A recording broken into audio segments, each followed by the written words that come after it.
તો મને કોઈએ પૂછ્યું કે બાપુ એવું કયું સ્થાનમાં રહેવું જોઈએ? 4-5 વસ્તુ મૂકું. એક, એવી જગ્યાએ રહેવું જોઈએ જ્યાં લોકોની બહુ ભીડ ન હોય.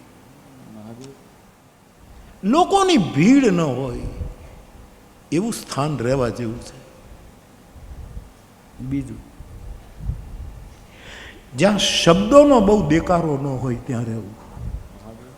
દેકારો કહું છું, શબ્દ બ્રહ્મ છે ત્યારે એનો ગુંજારો હોય છે, પણ શબ્દને બ્રહ્મને બદલે આપણે જેમ તેમ વેડપીએ છીએ ત્યારે દેકારો જ છે, ચારે બાજુ દેકારો, શબ્દ શબ્દ શબ્દ. ત્રીજી વસ્તુ,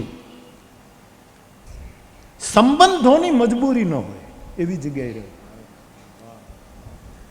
આપણે એવી જગ્યાએ રહી છે કે એકાબીજાને સંબંધોના લીધે મજબૂર થવું પડે છે.